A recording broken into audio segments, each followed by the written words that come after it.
the Black Feather Intuitive, and welcome to Divinely Decked Tarot and Oracle Reviews done Stacey style. And so excited to be connecting with you guys today for this segment of Black Feather Couture, Divining a VIP Life. We are going to be exploring the World of Visions Tarot today from Taroteka. And I have to tell you, I actually did this video twice.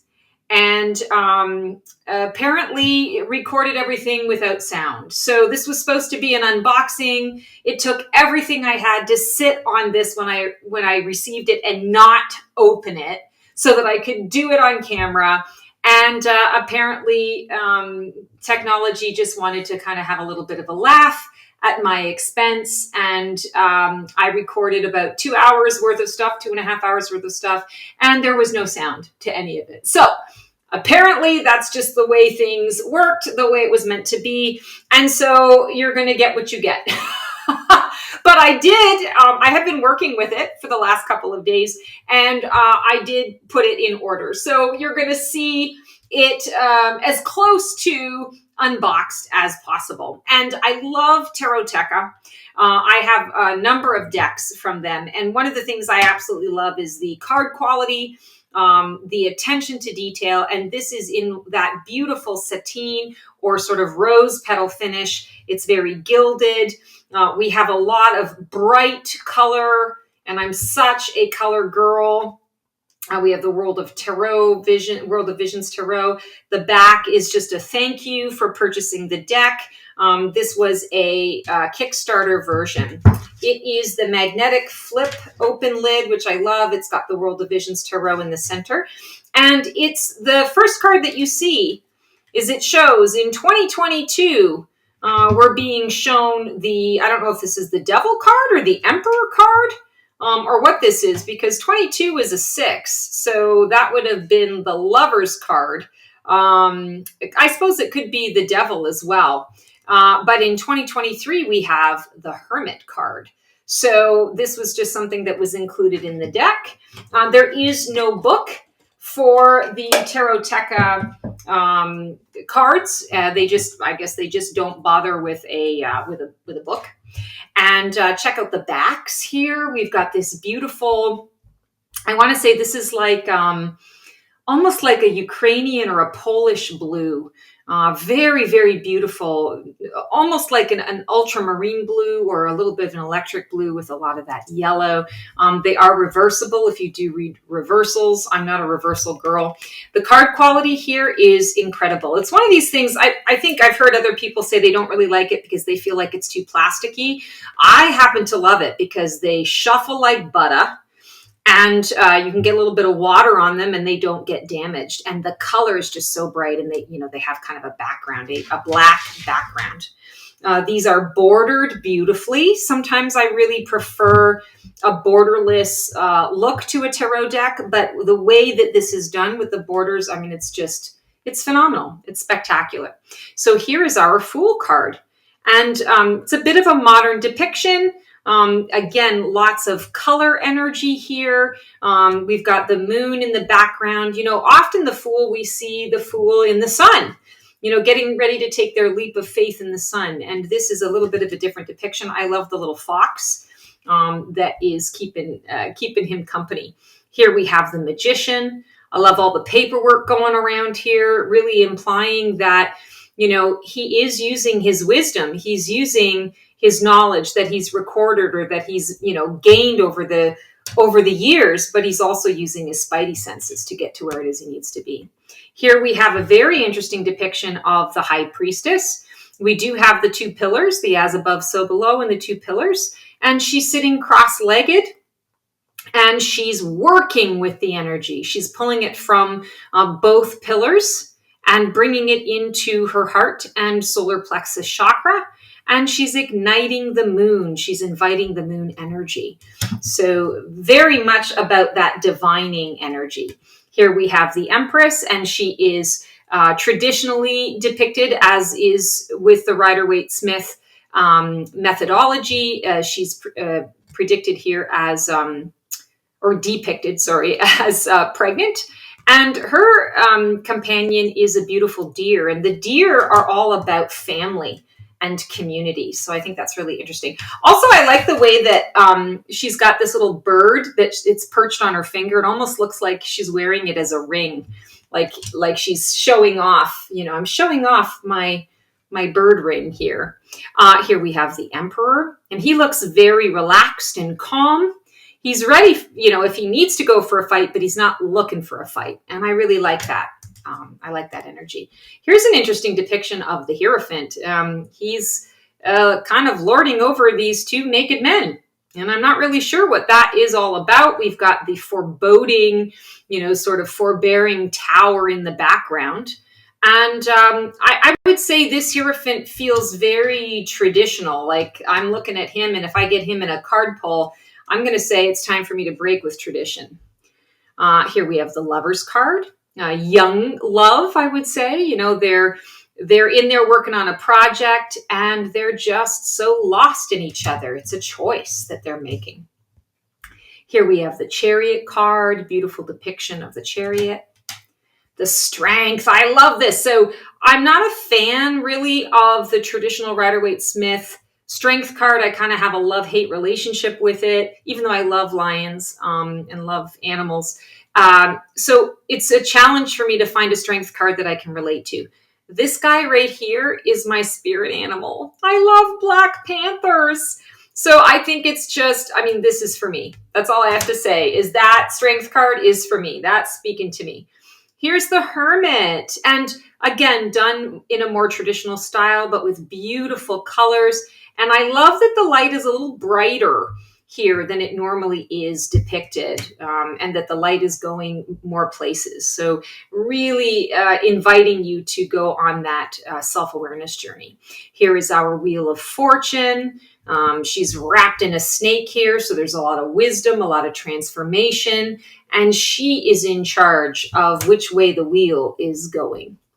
Here we have our Justice card, and this is interesting. She's not blindfolded, and she's not looking ahead. Actually, she is blindfolded, sorry. But she's looking up, and the sword is in her mouth. Now, when I see cards like this, these are cards that you can really interpret in a reading. This is not going to be your typical justice making decisions or detachment or, you know, black and white thinking and extremes. This is really going to make you really feel into what the message is. And I love that. Here's the Hanged Man. Very cool. It's wrapped up in cobweb. Almost looks like shattered glass. Here's our Death card. Temperance. Very unique depiction of temperance. Very modern, very futuristic. Very determined is the word that's coming to mind. The Devil. Interesting Devil card. The Tower. Check this out. It's like the Kraken. It's like this big octopus. And I love it. Either the octopus is coming out of the sea to protect the tower, to try and protect the tower, or it's in the process of tearing the tower down. I think it's interesting that the octopus is red. Red is root chakra. So often when we have a tower moment, it's usually because we're hanging on to something that is old or not no longer what we need, keeps us rooted to something that we need to be uprooted from. So that's that red color, the root chakra. Here we have the Star card, and I absolutely love a Star card. She's beautiful. Love a Star card in the tarot. Here's our Moon. Very interesting. Duplicity. The two faces of the moon. Things aren't always what they seem. Here's the Sun card. I like her Egyptian kind of flair and energy. Here we have the Judgment, the World. Again, a little more futuristic in its approach. Reminds me a little bit of Oracle of Visions from Ciro Marchetti. I think maybe some nods to that. Here's the Ace of Swords. Always love a good Ace of Swords. This is a really cool Two of Swords depiction. She's not blindfolded. She's not guessing one or the other. What she's doing is she's trying out both options before she determines which one is going to work best for her. And again, we have a lot of that red depicted. Passion, fire, energy, What are we rooting ourselves in? And is it serving us? Three of Swords. This is an interesting depiction as well. We're not just seeing the heart. When we're only seeing one of the swords, one of the words, thoughts, communications through the heart.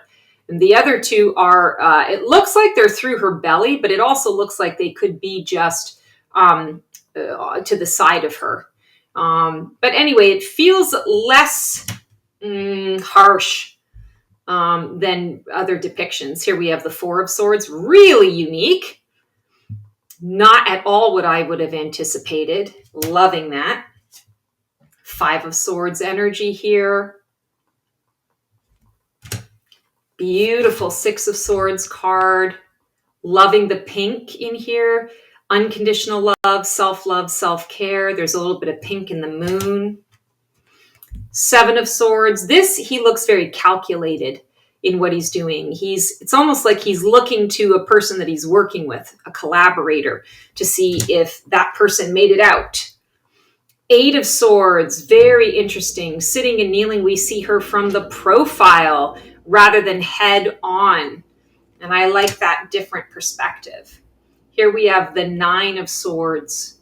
And I like that she's not sleeping. She's just trying to quiet, what I would call is quiet the monkey mind. Quiet all the anxious thoughts that we have in our head. Here's the Ten of Swords. Page of Swords. Knight of Swords. Queen of Swords. What I notice about the royalty cards is they all really tend to flow together. There's good continuity here. King of Swords. Ace of Cups. Everybody loves them. An Ace of Cups. And here's this depiction. I love that it's like over like the Seven Wonders of the World. It reminds me of the Niagara Falls, that it's kind of showing that the cup being full and overflowing, and where that source originates. Here's our Two of Cups. I like that there are no people, like people's faces in the picture. You're just seeing the hands coming together and working the energy. Here is the Three of Cups. I love spirit, the spirit energy that is blowing through them. Four of Cups energy. She's contemplative. It's almost like she's saying goodbye. When I see this card, I think of how often I would come to Arizona, come to Phoenix, where I live now, where I would come for a visit, and I would know that I only had, an hour left or 2 hours left before I had to get, in the cab to go to the airport or whatever. And it would be like saying goodbye, and kind of a heart-wrenching goodbye, but knowing that, okay, like I'm going to come back again and I'm going to make this work and I'm going to figure it out. And, looking to the future. That's what this particular depiction does for me. It's like when we're saying goodbye to a really incredible trip or a vacation or a place that we identify with. Here's the Five of Cups. She just looks hungover to me. I know it's a card of grief. I shouldn't make fun of it, but she looks hungover. Here's the Six of Cups. Being hungover is a form of grief, quite frankly, because you're like, oh, I regret. I have such regret. Why did I drink so much? Here's that Six of Cups, Seven of Cups, Eight of Cups. Kind of an interesting interpretation here. Walking across this big branch, driftwood, tree trunk, and leaving all the cups behind in the water. Nine of Cups, 10 of Cups. It's almost like they're watching an old-fashioned movie, like before tech days, before movie days. This is what they did. They'd go and they'd watch the sunset as though it was a movie. Page of Cups, Knight of Cups. He's pretty confident. Queen of Cups. She's pretty. King of Cups. Beautiful Ace of Wands. I love the color use there. Two of Wands, that direction. He's seeking out the direction. Three of Wands. Four of Wands. Five of Wands. Six of Wands. 7, 8 of Wands, 9 of Wands, 10 of Wands. Here he's kind of like, I know these are burdens, but I'm in it to win it. There's a lot of determination in him. Page of Wands, Knight of Wands. This is the Queen of Wands. Ooh, she's cool. I like that she's all in red. And she's looking directly at you too. King of Wands. Oh, beautiful Ace of Coins. Check this out. It's kind of like a tree of life. Lots of sparkly energy there. 2 of Coins, balancing things out, but the coins are really big. So I feel like she's got to find the right position in order to be able to navigate what it is that she's got. Maybe biting off a little more than she can chew. Here's a 3 of Wands. This is interesting. It's a card of collaboration. But in this depiction, I see it more as a card of learning the art of something, learning to pay attention to the detail. I always like to use the analogy of waking up one morning and deciding, I think I want to learn how to make bracelets. And so I go on to YouTube and look up a YouTube channel, watch a couple of videos on how to make bracelets. And the first bracelet I make is meh. And the second one is a little better than that. And the third one is, okay, I'm starting to get the hang of things. And then, by the time you get to 10 or 12, you start to look for a little variety, a little variation. This feels like that process. She's just trying to figure some things out. Here's the 4 of Coins, 5 of Coins. This almost gives me a peaceful energy connected to it. 6 of Coins, 7 of Coins. He's very pensive. The other 7 of Coins, often it's kind of looking at the work that is required. He takes a little more pensive approach. I feel like he knows that the work is there. He's trying to contemplate and meditate on it. 8 of Coins, work that's going into that perfection, perfecting a craft and mastery. 9 of Coins. Here's our 10 of Coins. Coffers are full. Here we have the Page, the Knight, our Queen of Coins or Queen of Pentacles, and our King of Coins or King of Pentacles. So that is our World of Visions Tarot, and is traditional for me in Stacey style. I'm going to shuffle these bad boys up. Oh yeah, they shuffle like butter. It's just incredible. And I'm going to pull a card for you. If this is a card deck that floats your boat, lights your fire, floats your boat, how will this deck work with you? What kinds of readings is it going to give to you? And let's just sort of see what comes up there for you. Oh, beautiful. Knight of Cups. So it's a card deck that's going to work for you in terms of the romance, the idealism, in terms of the confidence, the ability to, I want to say, pull you out of rougher waters. To be able to give you a slightly different perspective than the one that you are, sort of initially working on and working towards. And I feel like it's really going to be a deck that gives you positive messages, happy messages, messages that even if it's delivering information that is a little bit uncomfortable, it's going to be delivered with love. But I also feel like with this Knight of Cups, all this water splashing around, he doesn't pull any punches. He just goes in and gives you what it is that he feels that you need. He goes in. And that's what I feel is going to happen here when you work with this deck, is you need to go in. You need to be all in for these messages. No mamby-pambying. Just get right on into that. Don't be afraid to, sort of sink your teeth into it type thing. But I feel like that is how this deck is going to work for you and with you. That is our Divinely Decked segment for this week. As always, sending you guys so much love and so much care and support. I hope you have a great one, and we'll see you on the flip side. Transform well. That's our show for today. I hope you enjoyed it. It was great to connect with you guys. Please like, subscribe, and comment for more content like this. And feel free to follow me on Blue Sky for even more content every single day. Can't wait to see you guys next week for another installment of Black Feather Couture, Divining the VIP Life.